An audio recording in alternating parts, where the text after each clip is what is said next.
Call to order. Good evening and welcome to the East Rockaway Board Budget Work Session and Special Meeting. I'd like to call this meeting to order at 6:03 p.m. on Tuesday, April 21st, 2026. Please stand for the Pledge of Allegiance. I pledge allegiance to the flag of the United States of America and to the republic for which it stands, one nation, under God, indivisible, with liberty and justice for all. So, Mr. Superintendent, do we have any old business? Yes, I would like to start by thanking the community for coming out to the presentation on Thursday. And just as an update, as we promised, we will have an facts and answers to the questions that we didn't get to. And what we had an opportunity is to kind of summarize the questions and categorize them. So look for it being put out at the end of the week or early next week.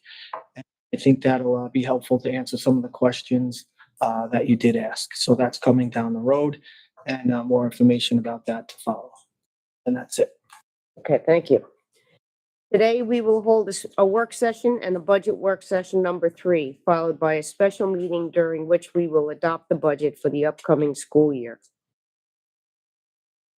Work session items for discussions. Item A and B, review of meeting minutes. Are there any questions from the board regarding the meeting minutes draft for the regular board meeting on March 24th and special meeting on March 31st? No. Questions on the next board meeting on April 28th, 2026? No. Are there any questions from the board regarding next week's board meeting on April 28th?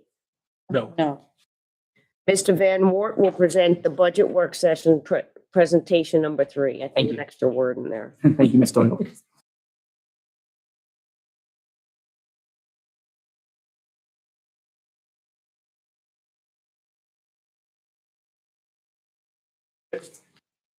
All right, so tonight this budget work session number 3. It's our last work session for the fiscal year 27 budget. I'm going to cover a little bit of, give a little bit of update to the Board of Education on where the state budget stands right now. I'll give a status update on that. Then I'm going to turn over to Ms. Gary Gregory, our athletic director, to take us through the athletics, phys ed, and health department proposed budgets for 27. And then Mr. Vinnie Healy, our assistant superintendent for personnel and special education, will speak towards the special education and student service department proposed budget with Mr. Robert Kennedy, who's also here with us tonight. And then we'll finalize the department budget presentations with Mr. Sean Murray, our assistant superintendent for curriculum instruction, presenting the proposed budget for the curriculum and instruction department. Then they'll turn it back over to me. I'll cover the 3-part budget for the 27 year. I'll talk through the budget revenue and use of reserves to fund the budget. And we will adjourn for the 27 budget cycle until the budget hearing scheduled for May 5th here at Center Avenue. So real quickly, so the budget from the state perspective is still not been approved at this point. The statutory deadline for the state budget to be approved is April 1st. It's 3 weeks past that right now, so we're 3 weeks overdue. So what the state does, the legislature does, when the budget goes past April 1st, is they pass these extenders, these short-term extenders, so that they have time to continue negotiations, make sure that the state employees continue to be paid. So yesterday, they actually passed their 5th budget extender, which takes us through tomorrow to resolve any outstanding issues. At this point, all indications are the education-specific negotiations have completed, but they are still working through some non-financial budgetary items, namely car insurance, related to immigration, and some of the emission standards that currently exist in New York State that the governor is proposing to extend to a later statutory deadline.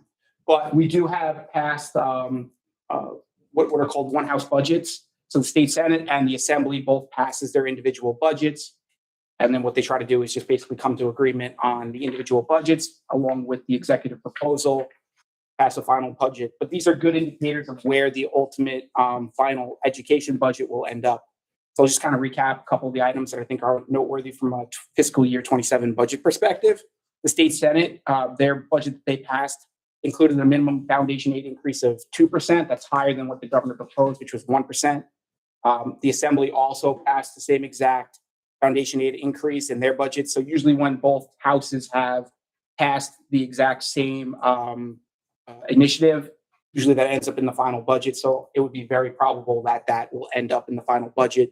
Really doesn't impact East Rockaway from what we were expecting, just because this is really something that impacts districts that are what we call hold harmless, which means their foundation aid can't drop below previous year based on enrollment decreases or a decrease in things like the people needs index.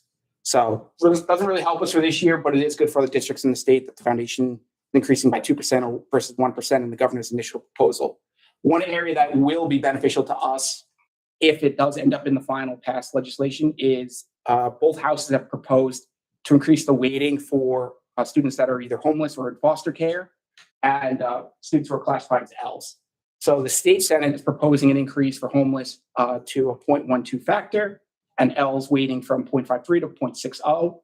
That would result in an increase in foundation aid for East Rockaway. The assembly is actually increasing a much higher percentage increase for homeless and foster care students of 0.65. If that's something that did come to fruition, that would have a substantial impact on our foundation aid number based on what was in the governor's proposal. The state Senate has included a resolution that they expressed their support for what we call FAPE 22 funding. That just is a special education students who are 21 years old or under are aidable by the state. Any special education student that is 22 is not aidable. So the cost falls entirely on the school district. The state Senate, their resolution is expressing support for extending the eligibility for aid from 21 years to 22. So that would be a positive for us. The House budget has a proposal in there and the state Senate have a proposal in there to increase the UPK funding to $10,000 per student. That was in the governor's initial proposal. So the fact that the governor has that in their proposal and two houses have that in their proposals is a very high indicator that that will ultimately end up in the final budget, which is good. And last but not least, both houses are proposing to increase the prior year state claim queue funding for the prior year state aid queue. They do this every year. Basically what that means is when state aid is finalized, sometimes they go back and make adjustments to it from prior year. They make an adjustment to a prior year state aid amount to a district. It's basically first in, first out. So it's not funded until the legislature steps in future years to provide funding. And then districts that were in the earliest years that received adjustments would get paid out first until the current years. So there's about a $326 million queue on that. So the assembly budget is actually to fund the whole queue. For us, it's about $200,000 worth of state aid, if that was to come to fruition, but not optimistic that it will 100% fund all of that prior year state aid claim queue. They've always put this into the budget, and then when the budget is finalized, it tends to kind of fall off. So that's the update for the state perspective. I'm just going to turn it over to Mr. Gregory to go through the athletics, phys ed, and health department budget. We'll do the special ed budget and the curriculum instruction budget, and then I will come back and talk about revenue and the three-part budget. Mr. Gregory, thank you.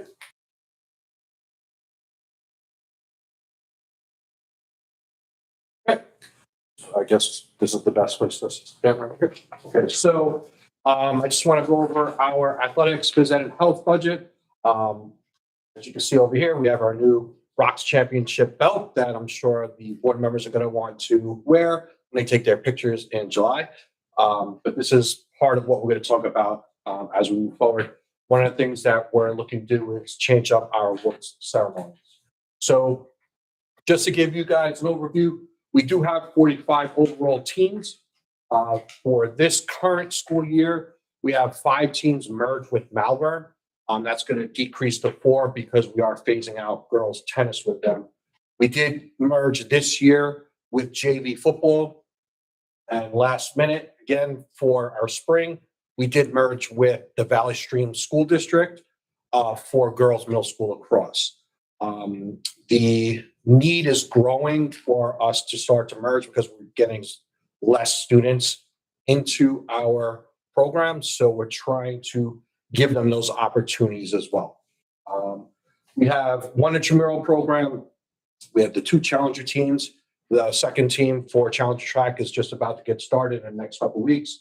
And we have about 48 overall funded staff for our coaches and coordinators.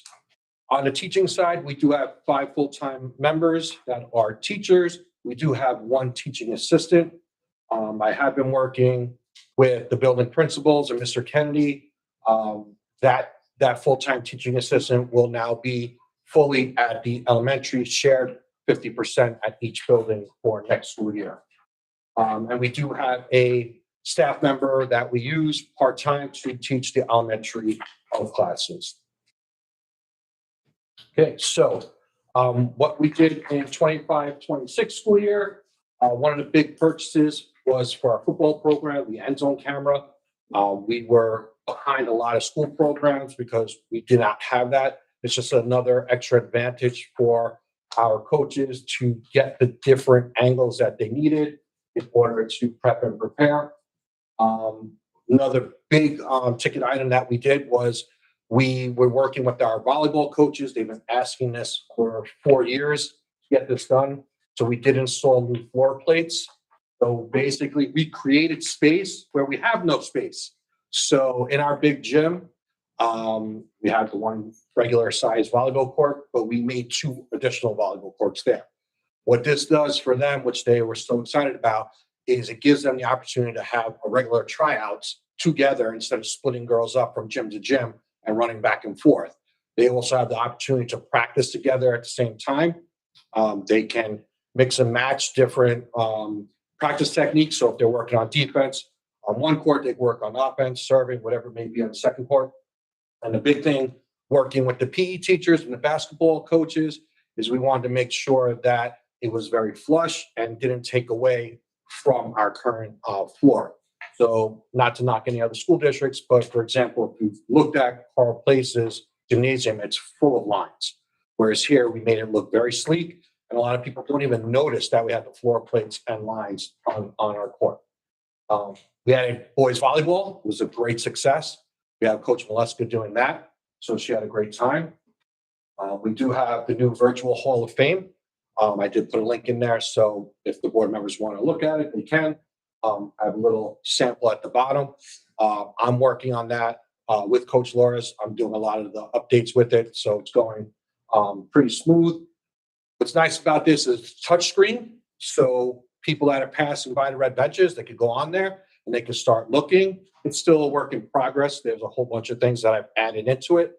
But what's nice about it is it's linked on the athletics website. So if grandma, grandpa are down in Florida, they can go click on it and they can look at it. Okay. And then every time I can do an update, it gets refreshed, that link, and people can view it from ease of their home. So I am trained in first aid and CPR to teach it. But because of Dash's law, we needed extra personnel to do that. So we were able to get Mr. Rin to get certified to do that. So he's been helping with certifying additional staff members as well as coaches. And our new award ceremony that we're going to have for our varsity athletic awards, June 1st. We do have a special surprise, so hopefully you'll show up. But that championship belt, this was derived from the coaches. They wanted to make a Team of the Year award. So part of that award is that championship belt. So they'll get to defend it at every home match next year. So they get to take pictures with it and so forth. It'll be used for other things as well. For phys ed and health, again, I work closely with Mr. Kennedy and and Mr. Madden and the elementary principals. But I'm very excited to say, again, thank you to Mr. DiTomaso. We will be offering adaptive physical education in the next school year. This is a need that we've had, and now we're literally going to be programming it. So we're in the process now of doing the assessments. The training staff, we're going to be continuing to train staff as we move forward. And as we get entrants that meet the need, they'll be assessed and they'll be programmed as such. So we're excited about that. Now, for the new school year for the budget. So last year, we were very minimal in our increase. This year, we did have to go a little bit higher. But what I always try to do is I try to be fiscally responsible.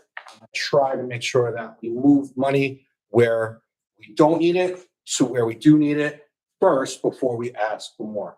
But some of the things that we're looking at. So again, we're split with Malvern, 50-50 when it comes to any type of uniforms or equipment. So the girls soccer program and the boys soccer program needed all the uniforms, both varsity and JV. And again, that's 2 sets, home and away. So they took on the boys, so 4 sets of uniforms there, and we're taking on the girls. So that's a sample of one of the jerseys there. We're going to continue our phasing of our uniforms. We have certain uniforms that have been here since Mr. Volpis has been around. It's amazing that they've lasted that long. We have uniforms that have been around since Mr. Barth when he first got here. So they're well past their time.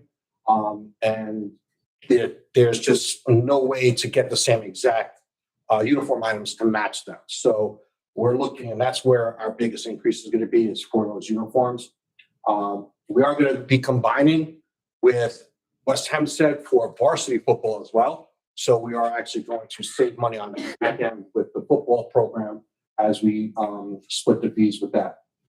The net poll system. So as we showed in that last picture with the volleyball team, we do have one system in there, but the system that we have at Rame Avenue is obsolete now. It's broken. So what we did was we transferred the one from the small gym down to Rame Avenue. We took the old set from the big gym, put it in the small gym. So we're going to get another set to put into the big gym. So this was a big ask from the community. A lot of the parents wanted the use of Rolling River rather than all the teams going down to Bay Park. So I was able to meet with them. Mr. Van Wart came with me. Mr. Daly came with us as well. So we tried to map out something. And plus we have a connection with them anyway. So we tried to do that, and we were able to allocate time, which we're doing right now for the spring season. So we do have our junior high school boys and girls splitting the turf field down there for practices only. It's not a game site. They are still going to play their games down at Bay Park, and parents are aware of that. Huddle, that's our live streaming portion for the community. That's that part, but then the actual tactical side that the coaches use, that actually has a huge increase this year.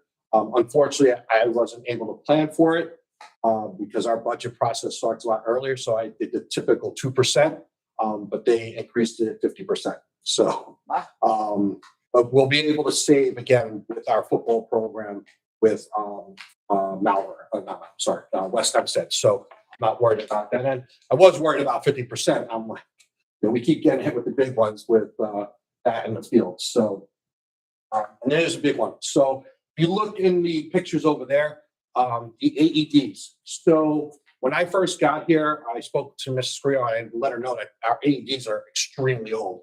And I found out the following year that they're basically obsolete. They're discontinued, but they still have shelf life on them. So we budgeted in to put 3 in every single year. Well, I just got the notice this year that they're going to be offline out of service starting the end of 2027 or beginning of 2028 school year. So I have another 3 budgeted in for this year. Following next school year, we're probably gonna have to bump that up a little bit because I'll have 3 budgeted, so we'll need an additional 8 more. On top of that, because I mentioned it before, Desha's Law, we've been working together with the schools. We are going to need AEDs in the buildings for trips and so forth. So that's something that we're working on. We're looking to see if we need additional ones in the elementary schools in particular. We are covered in the high school, but there's only 1 in each elementary school. So we'll be looking at that. I've been speaking with Mr. Van Wart. There's a whole new process with the bidding system. So we're working on that aspect there. And then for phys ed and health, the main thing is going to be on the phys ed side, adaptive physical education equipment. So that's where the focus is going to be. They're still going to replenish whatever items that the phys ed teachers need, and or if there's a new need for a unit. But in particular, that's going to be a need because we're going to have adaptive PE in all 3 buildings now. So Center Avenue is going to have 1 class. We're going to have 1 at Rame and high school. So this way, the teachers will have not only money for their regular needs, but for these new classes. Okay, so this is what I was talking about trying to be fiscally responsible. In this side, this is more of the curriculum, the nursing and the driver's ed, trying to move the money around to where we actually need it. The $5,800, that's the big one. That's not really a change. It was just basically itemizing it from phys ed and health. I have two separate lines, so it's more appropriate instead of having one combined. But overall, if you look at everything, we're negative about $1,000, which I rolled over into the supplies and everything like that, which I'll show you. But this is pretty much where we're at. Driver's ed has pretty much been continuous. We really have, even with the gas, but the gas increases. So hopefully that'll stay the same, which shouldn't have any issues with that. So this is where we're going to see some differences. So equipment, as I said, we're purchasing another set of the volleyball poles. That's a whole entire thing. It comes with the nets, comes with the standards, the pads, and so forth. With that, we're looking to get a second batting cage netting down at Rame Avenue. We were only able to purchase one this year, and that's a custom setup because Rame Avenue gym is a little bit smaller than the small gym at the high school. The actual console for the scoreboard in the big gym is pretty much on its last leg. We had a lot of issues with it this year, so we have to purchase a new one for that. And that's pretty much where the equipment line has gone up for that.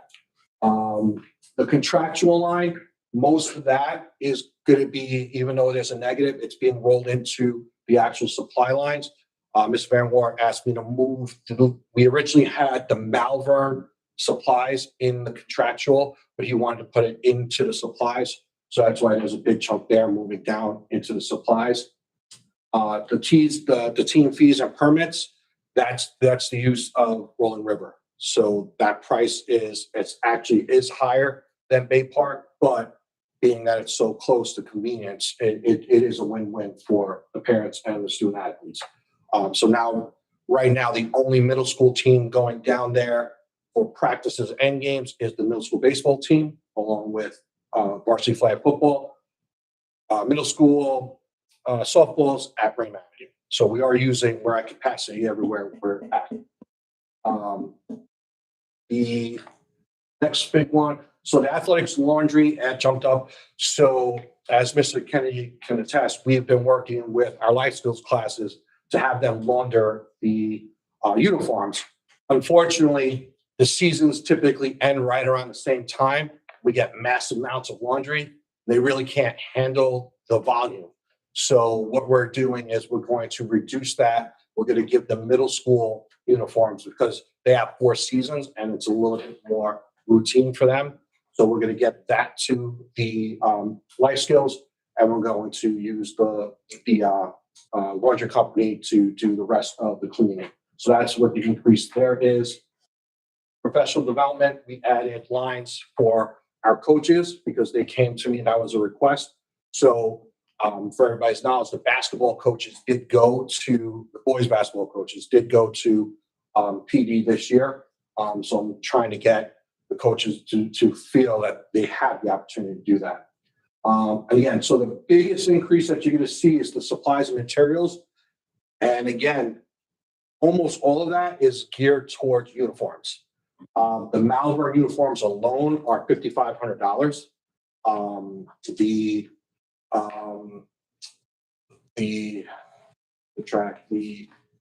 The basketball uniforms, they're about $3,500 each for boys and girls.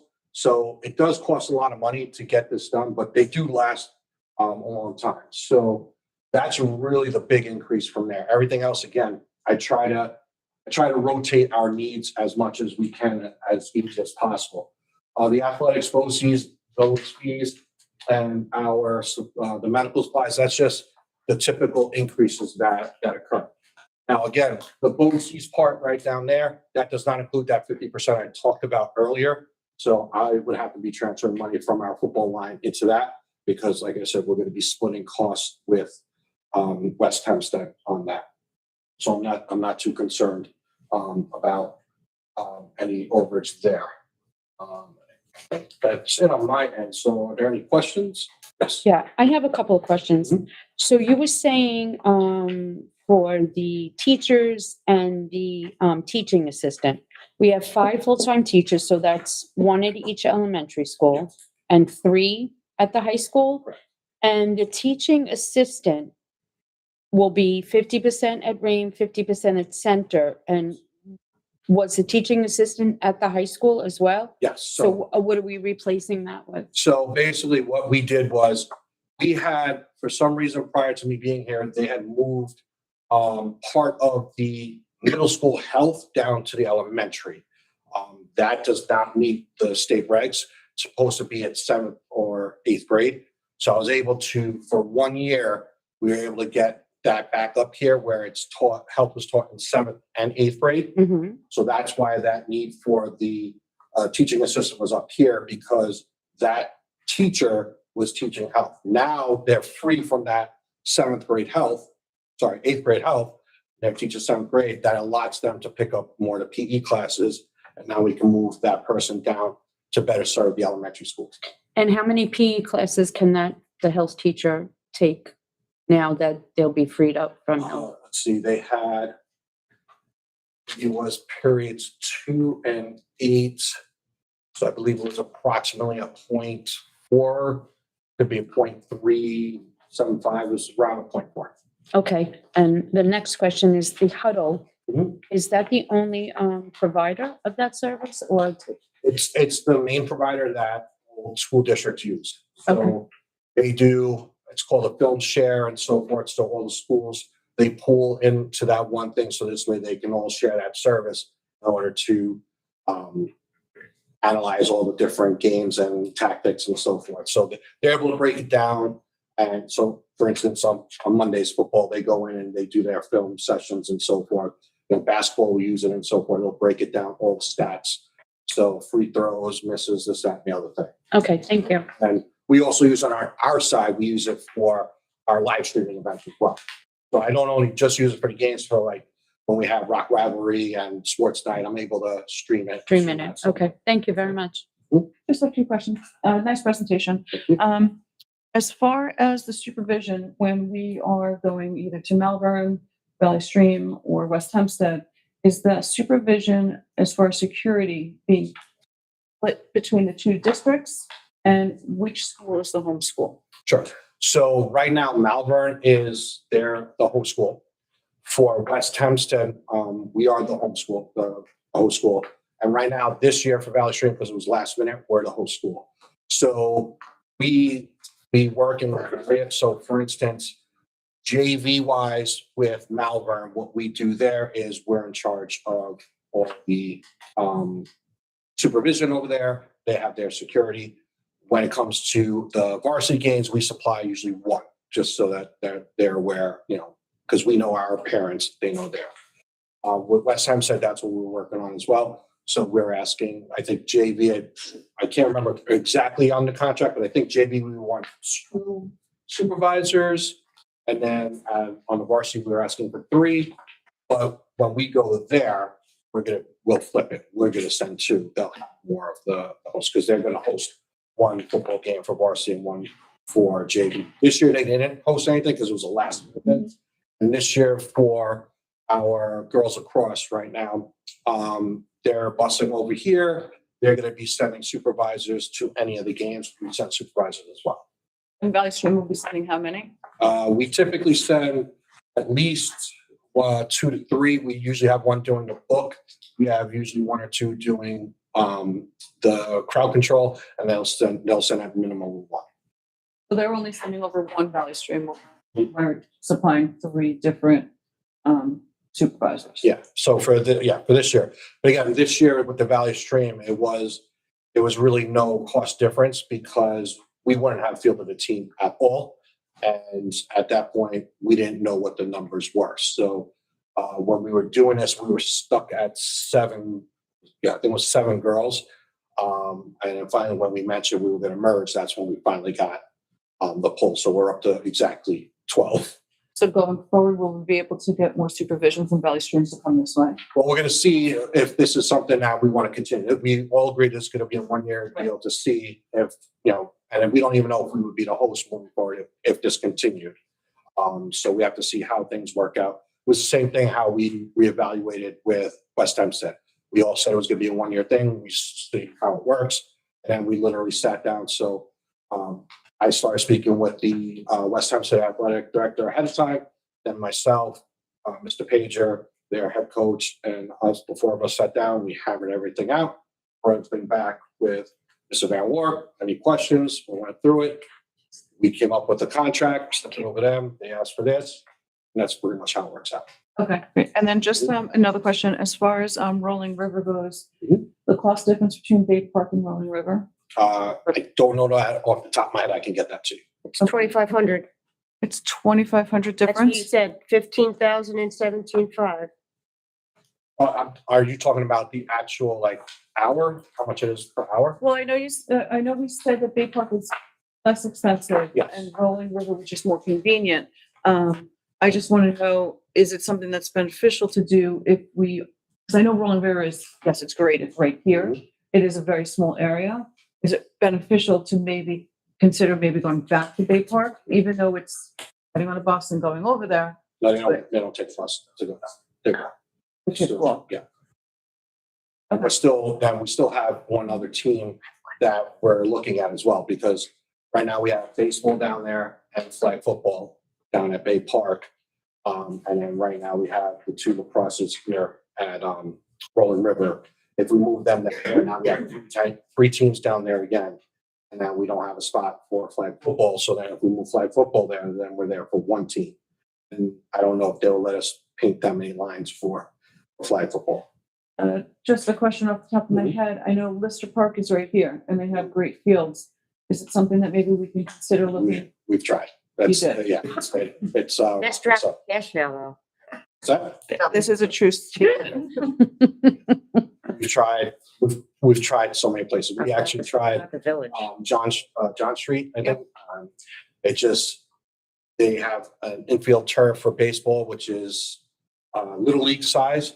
And then we were trying to get in the outfield. The configuration just doesn't work. So we're trying as best as we can. I've tried seeing if we can do something with the fields at Center and Frame. I was thinking if we can possibly reconfigure the softball field at Center and get rid of the softball field at Frame, then we can open up that for field use. It's hard with what little we have. I would love. Most of our games we're fully booked on fields because we have practices and then games right after. And then a lot of times, we'll have the community right after that using the field. But if there's a double header, we're going to 9, 10 o'clock at night on the field. So it is difficult. And we're utilizing both fields at the high school. So the softball fields. Whatever. We have both baseball teams. We have 3 track teams. We have the softball team. So we have at least anywhere from 6 or more teams on there practicing at the same time. And then everybody's got to get off. The game started at 5 o'clock, so they're typically off the field at 4:30. And then once the game starts at 5 o'clock, everybody's got to get off. And not to do anything with budget, but I know a few parents were questioning, just want to make sure the high school is the home field for softball. Yeah, so whenever there's a conflict, they do get bumped to Rain Avenue. We try as much as possible not to have that happen. That's why we do end up doing double headers. But there's just some times where there's just no choice whether to they're the only team that can get bumped because we do have an additional field for softball. They can't play at a park because the mound it's not in the ground, it's painted, so they can't use that. And we typically don't move baseball down there because we have to move everything back up here instead. So Thank you very yeah, much. no problem. I have one quick question. Yes. So CPR, Mhm. you have an assistant, a second person CPR trained now, so now you can train other staff members to beat CPR certification. Do we offer it to any students at all? Yeah, so the high school, it's mandated that they have to have hands-on CPR anyway to graduate.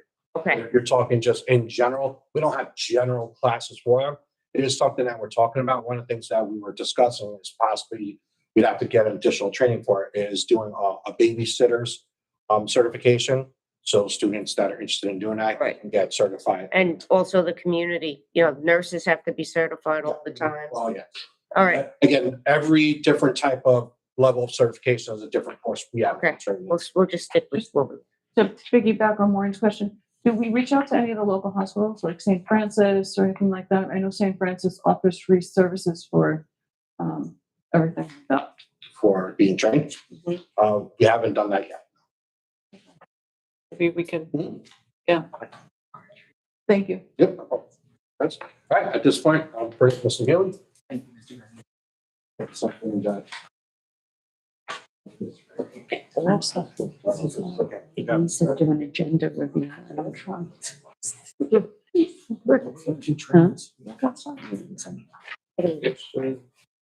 Okay. Hello. So I'm Vincent Healy. I'm the assistant superintendent, special education personnel. So I'm just going to go through the special education landscape and the budget for the upcoming. So in special education, we're seeing continued trend, not just in our district, but across the county, the state, and the nation, of just an increase of number of students identified as needing specialized services, needing an IEP. What that's meant for our district is the expansion of our program year over year. When Mr. Kennedy and I started our roles as director and assistant director, the program served very similar number of, not number of students, but sort of configuration of students, the way the program was laid out.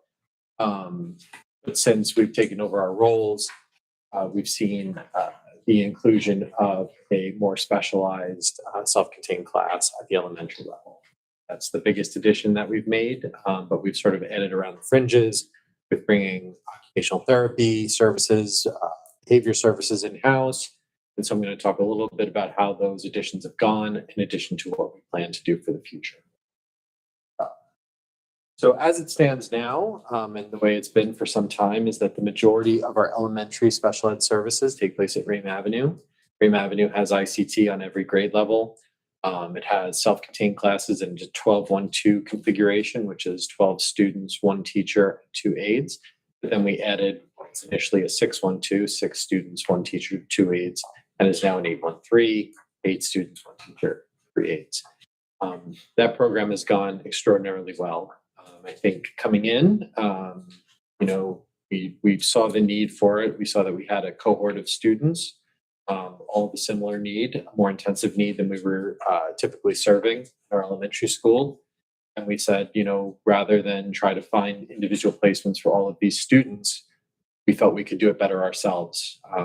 What I'll say is we inherited a really wonderful staff. I think we added really quality professionals to that staff. And to this day, I think we have the best special education staff anywhere.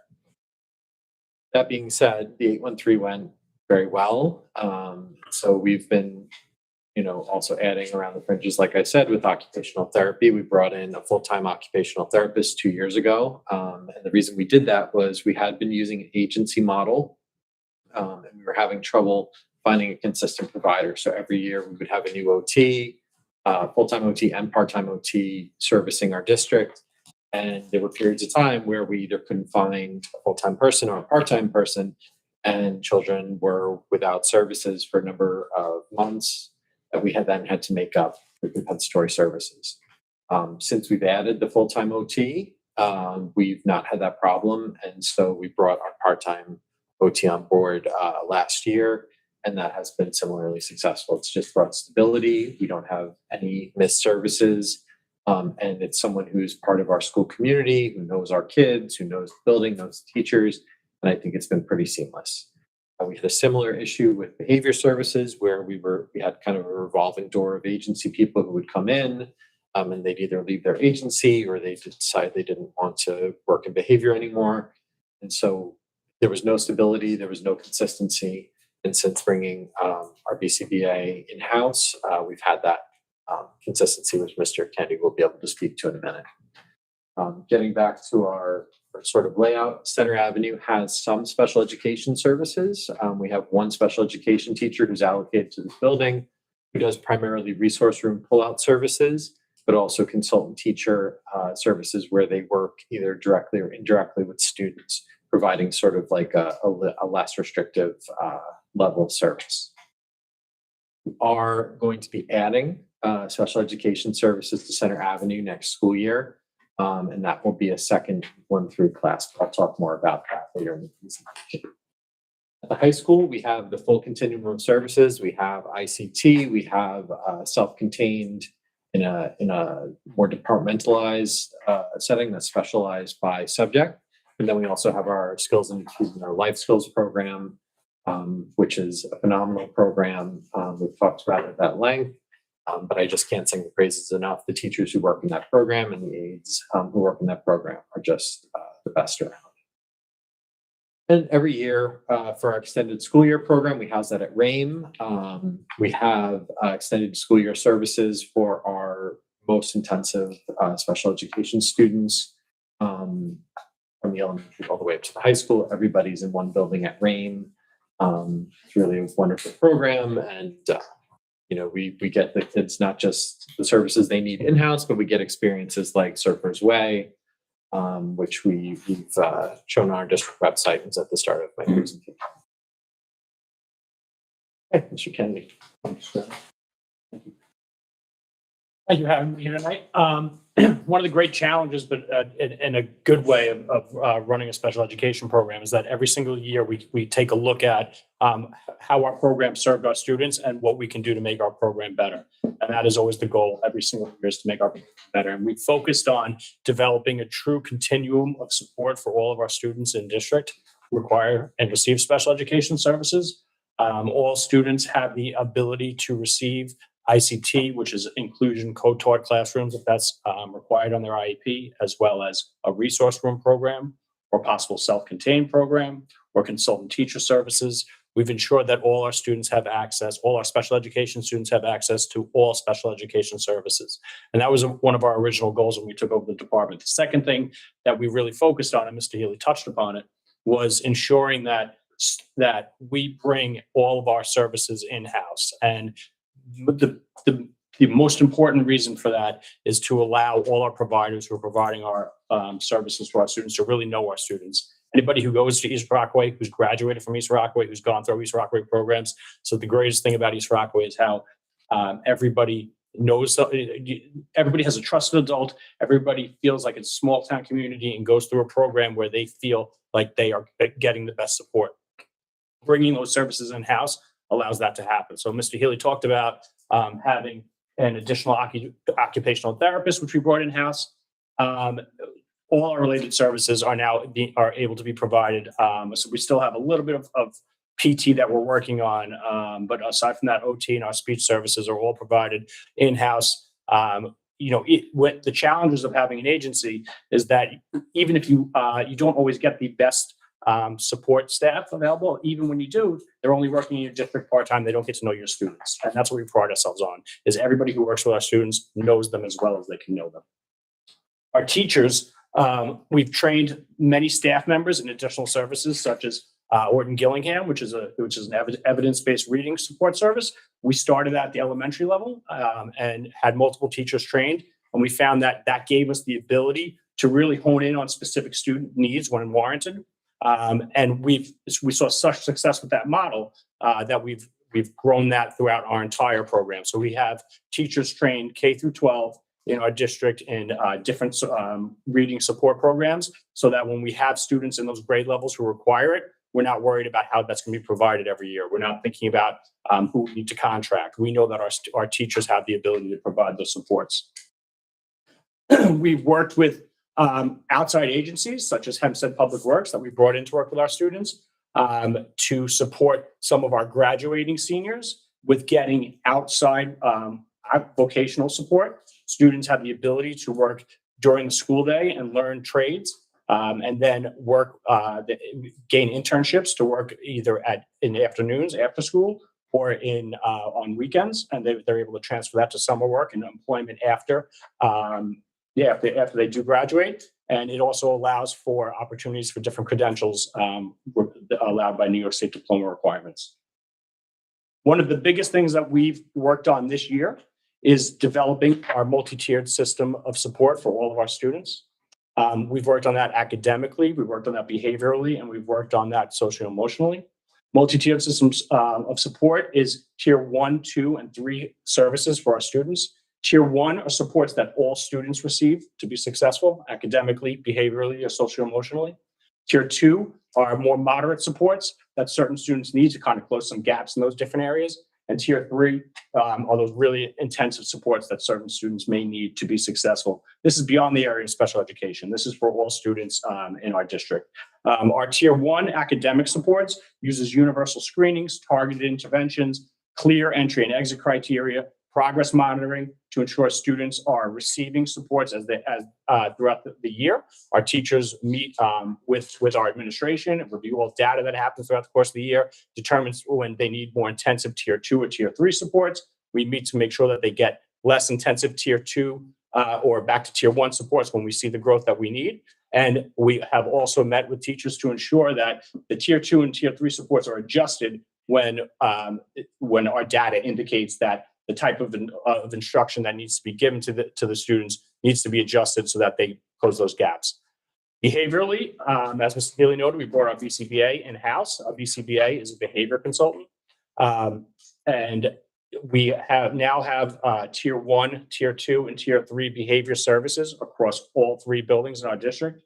Tier 1 might be the behaviorist working with classroom teachers to help them institute strategies into their classrooms when there are certain needs. Tier 2 is a little more intensive supports based on specific students, and parents are always notified in advance of those tier supports being provided. And tier 3 are generally more special education type supports that include behavior intervention plans to support those students. And social emotionally, we have partnered with our social workers to really implement a robust tier 2 small group intervention system without eliminating any tier 1 supports for our students in our elementary buildings. These tier 2 supports are in the form of grade level lunch bunches, other types of small group instructions like banana splits, and it just gives all our students who need that kind of social emotional support that extra support that they need. And again, that's without reducing any of our tier 1 supports. I have a question for you. Sure. Not a question, more of an ask is, I've been all over this tiered supports thing. Yes. I would like to see more updated data through the year on how many kids are in a grade or in tier 1, 2, 3, and how they're moving, and updated reports. Make sure the parents are very involved. And, I think I'm forewarning you, this is going to be like something I'm all over next school year.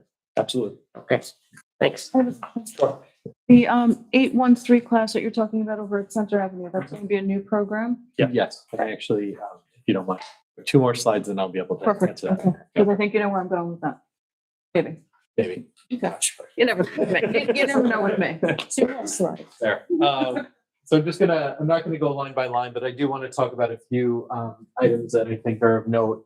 The OT-PT consultant code, there's a difference of a deduction of $38,000. That's basically what happened was because we brought the part-time OT in-house that we no longer need that consultant, the money in the consultant code. So that's really more shifting money from one code to another. We did see a deduction in our private school code. And so when I say private school for special education, I'm not talking about like a parochial school. What I'm talking about is the state approved private special education school, which is typically specialized based on a disability category. For example, the Anderson Center for Autism is a school specialized for students with autism. We saw a decrease in that code because we had a student who was FAPE 22 eligible, meaning the student was eligible to go until the day before their 22nd birthday. That student exited and transition to adult services in the fall. And so that's the prorated tuition number for that student. We did see an increase in our tuition code for BOCES. That's our most significant increase. The reason for that is because the majority of our students who do leave the district for an out-of-district placement are typically able to find success in a BOCES program. BOCES does have a wide variety of programs to meet a large number of needs. And so the majority of our kids are in BOCES programs. I will note that we are bringing 2 students back into district from BOCES programs at the start of next school year. The tuition for those students are not accounted for in that number. But in addition to the typical year-over-year increases we see for BOCES cost of tuition and services, and because it's sort of a fluid situation with out-of-district placements, a student could be placed out of district mid-year because we're not able to meet their needs. Student could move into the district at any point, who's already been placed in an out-of-district placement, and it takes time to either assess whether that student can come back or that student may need time in that placement before they're able to come back. So the BOCES code is a little bit fluid. The increase is due to just additional students being placed out of district, but we're always working, as I said, to bring those students back. That's Ms. Doyle. Does that include the BOCES for, welding and hair cutting and? Does not. Okay, that's a different number. Separate. This is specifically for special education programs. Okay. The only other notable increase or decrease, just for professional development, there is a pretty sizable decrease. We had been a little bit more ambitious last year with trying to find professional development. We used a lot of that money to, fund specialized programs, and this is what we talked about before. We don't anticipate needing as much next year, and so that was a decrease. But also some of our professional development needs are met through the curriculum office. We work very closely with Mr. Murray when we have a teacher who may also be able to serve general education students by attending a professional development, and so we're able to use that funding as well. So next year, we are, so similar to 2 years ago, we have an incoming cohort of kindergarten students who have intensive special needs.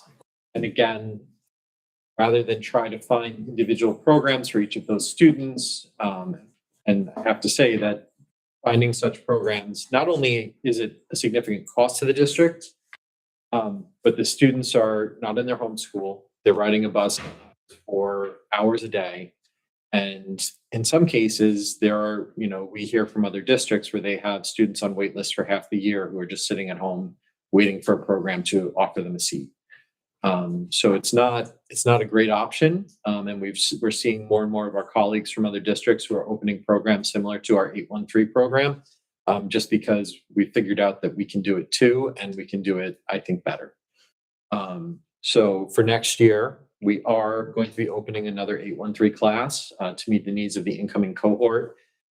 When we talked about where that class should go, we felt that Center Avenue would benefit from having an 813 section. I know Principal Kelly was ecstatic with the proposition of it. And from what I'm hearing from my conversations from teachers, this building is energized by the idea.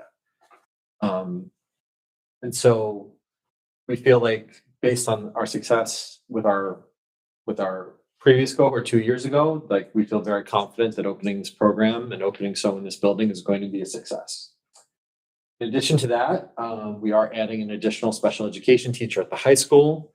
Part of that is due to the needs of students, specifically in our ICT sections. So when ICT has a hard cap of 12 students, you can't exceed 12 students.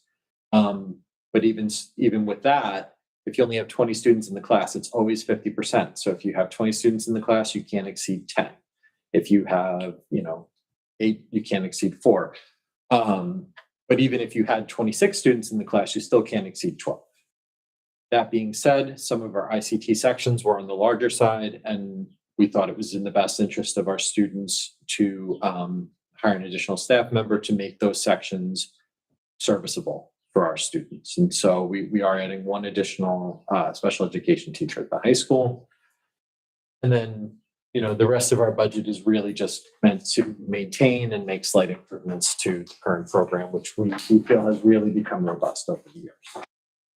So with all of that being said, answer your questions. So.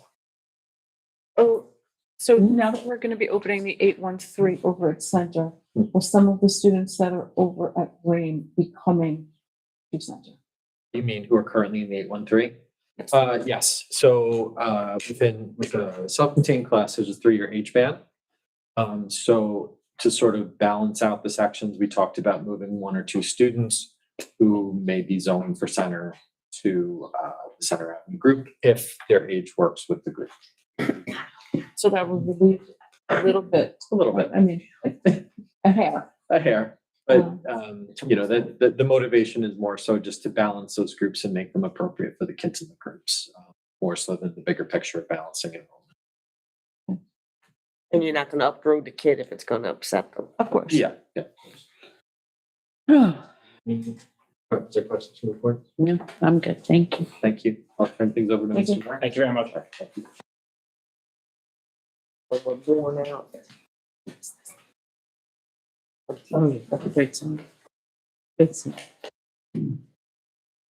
A lot of girls. Huh? A lot of girls. A lot of girls. A lot. Oh, thank you. Mhm. See you later.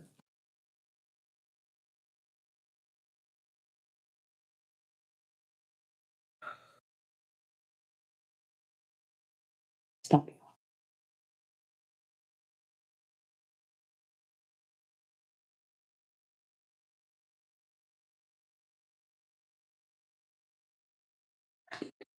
Sorry about that, just It's okay. speaking on back.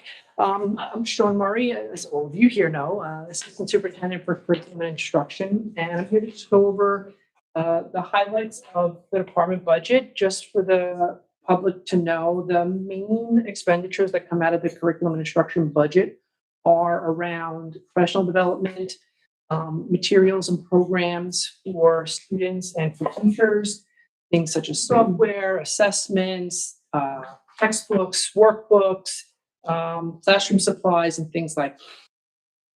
So our primary goal really here is to make sure that every single student that goes through our system is prepared for life. This is a non-exhaustive list of the priorities of the curriculum instruction department, but we start with our youngest learners and making sure that they have early literacy and numeracy instruction that prepares them to go into the upper grades. Content area instruction, math, science, world languages. At the high school, we have business, family and consumer sciences, technology. We also make sure that students are making progress through various assessment systems. We want to make sure that the curriculum that we're providing in the classroom is aligned to New York State standards and best practices. Continually work with our teachers to make them better teachers through various forms of professional development. And one of the other big things that happens on sort of a cyclical basis is to review the materials that are in our classrooms, and I'll get to that a little bit later on, and making sure that the materials in our classrooms are best to meet the students' needs. So, you know, simply put, when students ask me, "Oh, what's your job?" Because it's kind of a big long name for my title. And I say that I'm responsible to make sure that everyone in the school system is learning. Every student, every adult. We're a learning organization, and the Curriculum and Instruction Office is responsible for making sure that that learning is happening.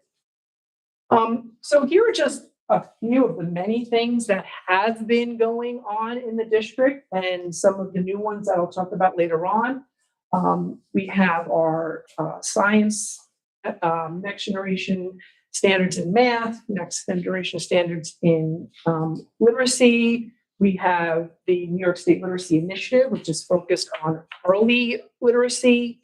We have different programs like Read 180 to support our struggling readers. The GEODS texts are helping our youngest readers become strong readers. We've really expanded our AP Capstone program, which is a seminar course and a research course, and we have more graduates earning the capstone diploma this year, which we're excited about. And over the last several years, we've continued to increase the numbers of our students who are receiving the seals of biliteracy and seals of civic readiness. These are just a few of the many programs that have gone on in the past year and will continue going on into the next year. Here's the kind of a line by line. The curriculum budget for next year is actually down ever so slightly. And the way that I was able to do that with Mr. Van Wart and with the schools is to really examine the usage of the programs that we have. And there were a number of software programs that were having minimal to no usage that had been sort of legacy products. So I made sure that teachers didn't need them first, obviously, but when the teachers agreed that that was not a program that was beneficial to them anymore and they weren't using, those came out of the budget. We were able then to increase our PD a little bit. We were able to increase our textbooks a little bit so that the real important things that are valuing our children remained in the budget. Now you'll see one big line here, a $42,000 increase in the home tutoring line, which is really the biggest bump in this budget year over year. And that's sort of a combination of a special education and curriculum instruction shared cost. So as Mr. Healy was talking about earlier, sometimes students have more significant needs than we're able to provide for in our classrooms, in our schools. And those students need to go to some sort of out-of-district placement, whether it's a BOCES or a private setting or whatever it might be. Unfortunately, as Mr. Healy said, sometimes those seats aren't available immediately, but those students really still can't be in the school buildings because of the severity of their needs. So over the last few years, the waiting time to get into those programs has caused us to have to spend more on providing home instruction and tutoring for those students because we're obligated to make sure that they continue learning, even though they're still pending that placement in the appropriate setting. So that budget line has gone up pretty dramatically just because of the waiting times for some of those programs. And you'll see another big drop here. You'll see a $48,000 decrease in software. We didn't actually spend that much less. Like I said, I did cut a number of programs that teachers were no longer using. But that drop is actually reflected in an increase in the technology budget that was spoken about a couple of weeks ago. And it's really just a more better coding for that software. So the software that had been in the curriculum instruction budget made more sense in the technology budget. So that's what that reflects. And I really want to just talk about some of the things I'm really excited about for next year that we've been able to put into our budget through smart financing. This year, our world language department at the high school piloted a program called Reporteros. It's a new approach to teaching Spanish in the high school that is really focused on communication rather than just memorizing lists of words, which is kind of like the old way any of us who learned Spanish, a few decades ago learned it. This is really about active communication, engagement, cultural understanding. And so this year we piloted that program and it was very successful. And so next year the budget is going to support a full adoption of that across our Spanish classes. I'm very excited. We had a committee this year of elementary classroom teachers, math specialists, principals, as well as a pair of teachers from the high school who worked with us to examine new math programs. The current math program that we're using is well over a decade old, and it was no longer fully aligned with the New York State learning standards, and we needed to find something better for our students. So after a year-long process where we looked at 5 or 6 different programs, the teachers decided that Eureka Math Squared would be the best program for our students. So the budget supports a new adoption of that program, including the professional development that's going to be required to make sure our teachers are competent and able and confident in teaching that program. We're actually going to start some of that professional development at the end of this year, so teachers can spend the summer planning and not have to wait until September to even learn about the new program. That's something else that the committee really was said was a priority, to make sure teachers know the program before they even go away for the summer break. So we're very excited we were able to make that happen. And this program will also be K-6. So the current elementary math program was K-5 when it was adopted many years ago. And the sixth grade teachers have been doing their best to bring in resources in different places. But by having a K-6 curriculum, there'll be real continuity and the vertical articulation from K all the way until the kids go to the middle school. There'll be a single program that all of those students will know going from year to year, and it will really help with the learning. You'll also see the writing revolution up here. So the writing revolution is an approach to writing instruction. It's not a program, but it is an approach to writing instruction, also known as the Hockman method. And it helps students become better writers from the sentence level up. So it starts with what makes a good sentence, including, nouns and verbs and punctuation and things like that.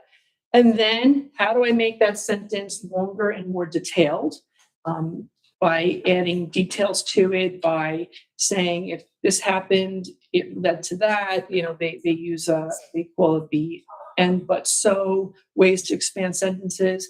Then you take those expanded sentences and make them into strong paragraphs. And once you have a strong paragraph, you put together multiple paragraphs, and then you have an essay. So the Professional Development Committee was looking at that program, that approach to writing this year, actually did some visits to other schools that are using it. And the teachers on that committee said, this is for us. And so next year, we're going to bring in staff development on the writing revolution. In all likelihood, the committee thought the best approach would be to start from the middle and work our way out. So in all likelihood, we're going to start with our 5th through 8th or 9th grade teachers, very similar to how we approached project-based learning, where we started in the middle and made our way out. So the teachers are very excited about that. The principals are excited about that. I think our math chairperson might be most excited about that, because she had learned about how this can help math instruction by having students be able to explain their thinking better. So we're excited about bringing those two programs in next year. And then the other big thing that's changing for next year is coming down from the state, one of its many unfunded mandates, but changes to the personal finance learning objectives. So starting next year, students in grades 5 through 12 are going to be required to have instruction in personal finance as a part of their graduation requirements. The following year, that personal finance instruction will be added for grades K to 4. There are no programs out there, so the costs involved in this adoption are really going to be around curriculum writing, training of teachers, and as we progress towards June, a combination of our business department, math department, social studies department will be working together to see where those personal finance learning objectives best fit in our various curricula. So that's work that is very important for our students, and one of the initiatives that we'll be talking more about next year. And then I pass it back over to one more. Oh, yes. Sorry, just a Yeah. couple questions. Are the, wait, where am I? I have so many notes here. How long till everyone gets the writing program? That's partially going to be a budgetary thing. If I can reallocate more resources toward professional development, we'll be able to get more teachers trained more quickly. But that 3-year rollout for PBL worked very well. The other thing about that program is once teachers feel comfortable with that program, we can actually do a lot of turnkey training where we don't necessarily have to have an outside developer do it, but teachers can start working with each other, and that might be able to help it expand in a more viral manner than having to wait for a staff developer to come in. Okay. And then just one other question. Yeah. As far as the new Spanish program that you have, are the teachers using it right now? And is it something that they like, as opposed to the other way of teaching the class? Yeah, so the teachers are using right now, they've been using it this year. Our chairperson was able to work out with the company a free pilot. So we got it for free for a year to try it out. And the teacher said we need to keep it. So this was a grassroots choice by the teachers, that they said that this program makes their instruction and their ability to teach the students much better, and they wanted to keep it. Okay, and then, so now that you just said that, I have an additional question. Sure. As far as that pilot that they were able to get for a free year, are we able to do that with any of the new programs that we have going forward? No, the company that we were using, that we were able to get the free pilot for Reporteros, is a fairly new company stateside. They're a European company. I think they were just trying to kind of get their claws into the market. So they were being very generous. Whereas the Eureka Squared, they've been around for a while. And So the writing they don't program? need to give it away for free. And the writing program is not, The writing program, honestly, the only cost of the program, and again, I shouldn't use the word program, it's really an approach to writing. The only direct cost is the textbook for teachers that goes with it, which is about $40 a teacher. The real costs for that are the staff development and professional development to help teachers apply the learning from that textbook into their classrooms. There's no supplies for students. There are no, fees or anything like that, because it's an approach to writing. okay, thank you. I'll ask. Yes. Just another statement. The finance thing being required by New York State Yes. is long overdue. I agree. And other states have it implemented, so it's not like we're reinventing the wheel. Correct. So I just want to make sure we, look at Florida and. Well, actually, fortunately, New York State had laid out these requirements over a year ago, with literally zero guidance framework. We didn't even know what Typical me. what needed to be taught was going to be. They just released that information about a month ago. I've actually been to 2 workshops with BOCES and NYSID in that time. And so there are resources coming down from Albany to help make that work better, but it's going to mostly be taking what Albany's sending down and working with teams of teachers and chairpersons to figure out where that fits in our curriculum to make sure that our students are getting that instruction. I think just to add to that, at my superintendent's quadrant meeting today, we got information that on July 1st, BOCES will be releasing a curriculum guides for us that we can take a look at to see how they can match our needs. So Yes, they're hoping to be able to sell that in the Yeah. summer. That's an ambitious timeline based on what I got at my last meeting. But they are looking to have curriculum available Like it was districts to purchase. Yeah. Right. Any other questions? be hopeful. All right, thank you. Thank you, Mr. Thank you, Mr. Murray. I realize I skipped over one very important slide. So You're out. back to here, You're and out. then we'll go back to the remainder of the presentation. So the proposed expenditure budget for 26-27 is $49.2 million, which would be a $2.2 million increase budget to budget. That's a 4.84% increase. So 1% of that 4.84% budget increase is attributable to all that debt service that I alluded to in our previous budget presentation that we're assuming on our books this year for the energy performance contract and for the last remaining projects from the bond referendum of 2019, which was updated in 2021. But I just want to make sure I highlight that 1% increase in the expenditure side is almost totally offset on the revenue side with new building aid that's coming into the district. So we phased the reporting of our final cost reports, which allows the state aid to flow through to the district with the year that we brought the debt service onto the books, so that it's not totally offsetting it, but it's predominantly offsetting it so that there's a minimal impact to the taxpayer. So the 2026 tax cap number for East Rockaway was 2.94%. In my previous work session presentation, we were projecting a 2.69% increase in the tax levy, and that is where we've ended up as we've completed our budget development cycle. So it's 2.69% increase year over year. One of the requirements we have in presenting the budget is to put it into what the state calls a three-part budget. So splitting out the expenditures between three different categories: capital, program, and administrative expenses. I'll very briefly about what makes up each of those categories. But this is what the budget, the $49.24 million budget for 26-27 looks like when broken out into those three categories. 13.3% of the budget is capital. It's a little bit of an increase year over year, and that's again attributable to that debt service increase, about $500,000. That's new on the budget for this year, for the next year. 12.5% administrative expenses, and the vast majority of our budget expenses are in the program category, 74.17%.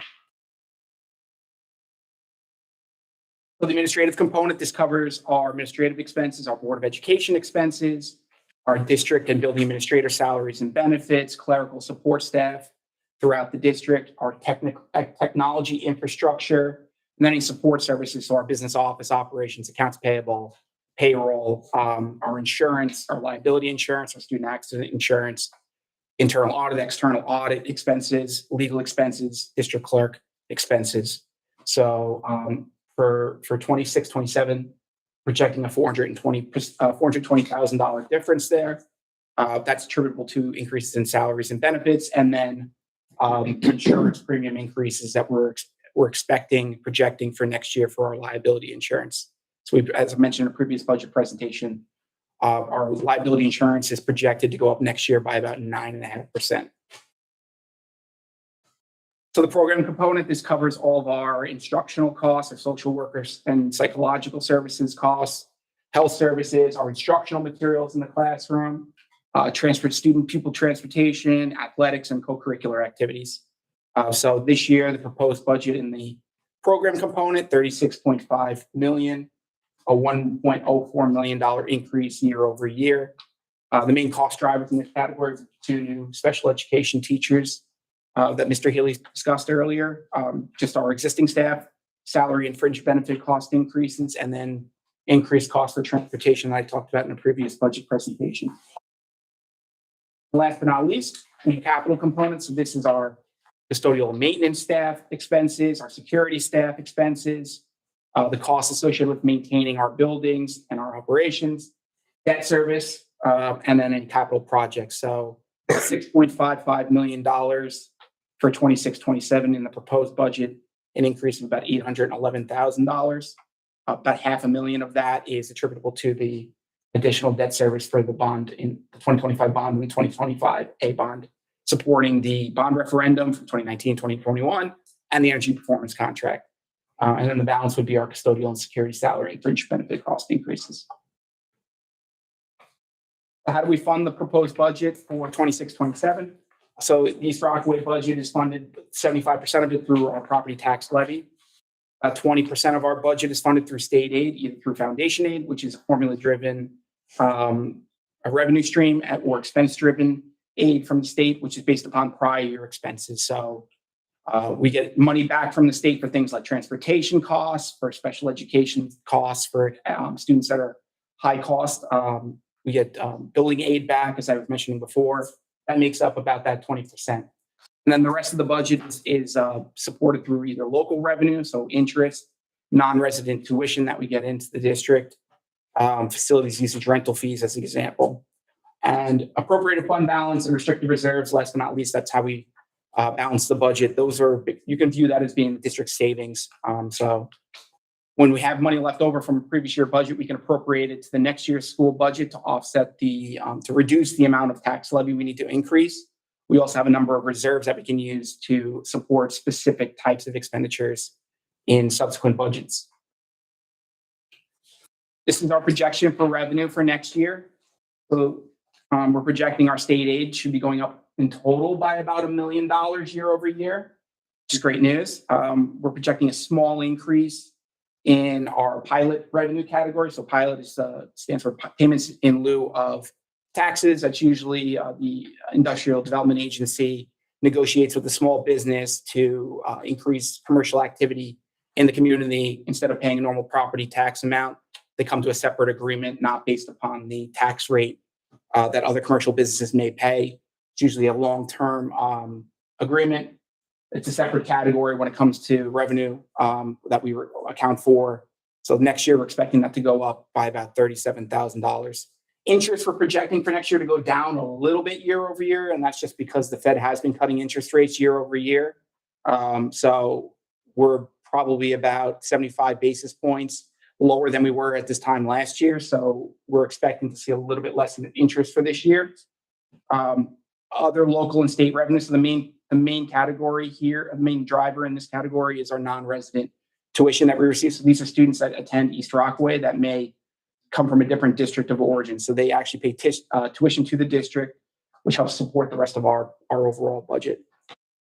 Last but not least, we have our appropriated fund balance category, which is money that we put forward to next year's budget based upon money left over from this year's budget. So we've been trying to reduce that year over year. We're again reducing that amount by $50,000 this year. And last but not least, we are also looking to use our restricted reserve for retirement contributions for our ERS employees to offset some of the increased costs that we spoke about in the previous budget work session for pension system contributions. So these are our restricted reserves. This is what the district has in its savings. I'll just talk about each of the categories. So we have an unemployment insurance reserve. So this can be used for the cost of unemployment insurance. We have a employee benefit accrued liability reserve, EBLR reserve. That reserve is intended to be used for expenses related to leave accrual payments. So many of our contracts have, upon retirement, some of our employees are entitled to a payout for sick balances. As an example, this past year, we negotiated with the teachers union an agreement for retirement incentive for eligible members of our teachers union. This is the type of reserve that we could use to pay for those expenses in the future. Capital reserves, it's kind of self-explanatory, but it's used for capital improvements to our buildings with $5.3 million in that. I spoke out of the previous budget work session that we are planning to use about $1.6 million of that money to support a number of projects this year. I have another slide, I'll just recap that. We have a debt service reserve that's new for this year. Debt service reserve must be used to offset the cost of debt service. So as we took on the debt this year, in future years, we'll be able to use that money to reduce the expense that would otherwise have to be paid for either through revenue streams coming in from the state or through the property tax levy. And then we have our TRS and our ERS reserve, which are used for offsetting the cost of pension contributions for our teacher retirement system employees and our employee retirement system employees. The reason why we're proposing to use ERS reserve to offset the cost of our expenses this year is because it's the most well-funded reserve that we have. We have about 6 years of expenses covered through the ERS reserve. So it makes most sense to take money to offset this upcoming year's budget from that reserve. The unassigned fund balance, this is in New York State, we're permitted to have up to 4% of our savings in an unassigned fund balance, which is unrestricted, can be used for any expenses in the future. Our balance right now is about $1.6 million in that, and that is a little bit below 4%. The reason why is because we actually used some of that money this past year to offset the cost of the Center Avenue underground oil tank that we removed from the ground and then have been conducting corrective action to address some of the residual leakages that were identified. So that money, unassigned fund balance, is really used for those types of emergency events so that you're not placing too much burden on the operational budget. It's just a recap on our proposed capital improvements for 26, 27. So there will be a proposition on the ballot, proposition number 2, which would seek authorization from the voters for an amount not to exceed $1.6 million for our middle school roof replacement project, our junior senior high school exterior fascia restoration project, and our junior senior high school athletic complex wing HVAC upgrades and weatherization enhancement project. The budget also includes a number of capital improvement projects in the transfer to capital line, namely the high school art room upgrade to a modern digital photography student work space, phase 2 of our repainting projects at both the high school and Center Avenue, and district-wide instructional space office floor replacements.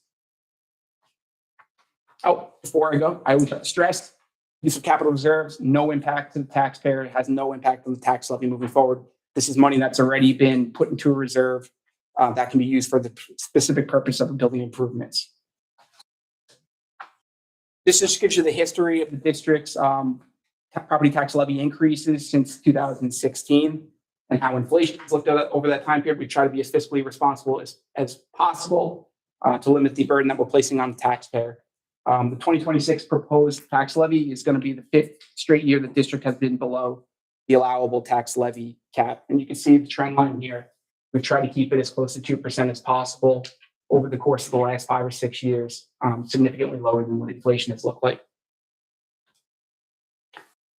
What does this mean to the average taxpayer in East Rockaway? So this slide here shows you, based upon the proposed tax levy increase at 2.69, what that translates into for an average assessed value property in East Rockaway. So for fiscal year 27, the average taxable assessed value in the community is 409, which when you take that and do the math against the proposed levy and what that translates into in terms of the tax rate, that's about a $232 annual increase, or $19.33 monthly for the average residential taxable assessed value. So just the little asterisk I'll put next to that is that's based upon an adjusted base proportion as of this current year. We don't get that updated information until September of the upcoming year. So what that effectively is how does the property tax levy get spread across class 1, class 2, class 3, and class 4. Class 1 being residential homeowners, class 2, 3, and 4 being commercial buildings, tax exempt properties. It could be apartment condos, et cetera. So that number would impact this, but based upon what we currently know today, for an average taxpayer, that's what you're looking like. If you want to look up on the Nassau County Property Lookup website, you can see what your assessed value is and see where you kind of fall into this table and get a rough estimate of what your taxes would look like for next year. And that concludes budget work session number 3. So the next session we have is the actual hearing, which is scheduled for May 5th here, Center Avenue at 6 p.m. And then the budget and trustee election, May 19th. Polls will be open all day at the high school from 7 a.m. to 9 p.m. And I'll pause for questions. Thank you, Mike. I'm good. Thank you. Thank you, guys. Next presentation. Thank you. Thank you. So now we're going to move on and to the budget adoption. Be it hereby resolved that the proposed budget of $49,244,884 for the East Rockaway Union Free School District of the Town of Hempstead, County of Nassau, State of New York for the fiscal year of 2026 to 2027 be adopted, and that the amount of said budget be raised by tax upon the taxable property of the school district after first deducting the monies available from state aid and other sources. Are there any questions from the board? No. Can I have a motion to approve budget adoption item 4A? Motion. Motion by Ms. Salufo, Second. second by Ms. Lonigan. All in favor? Aye. Aye. Aye, motion approved. The real property tax report card. Be it hereby resolved that the Board of Education of the East Rockaway UFSD approve the real property tax report card prepared by the district's business office for the 2026 annual district meeting. And be it further resolved that a copy of said report card shall be submitted to the State Education Department by the end of the next business day following this approval. Are there any questions from the board? No. Can I have a motion to approve other items 4B? Motion. Motion by Ms. Lonigan, Second. second by Ms. Salufo. All in favor? Aye. Aye. Motion approved. This concludes today's special meeting. Can I have a motion to adjourn this meeting at 7:32 p.m. and enter into executive session to discuss contract negotiation? Motion. Motion by Ms. Salufo. Second. Second by Ms. Lonigan. All in favor? Aye. Motion approved. Thank you. Adjourn the meeting Adjourned. at 7:32. I said that. You did? Yeah. Sorry. I was I was sleeping for a second.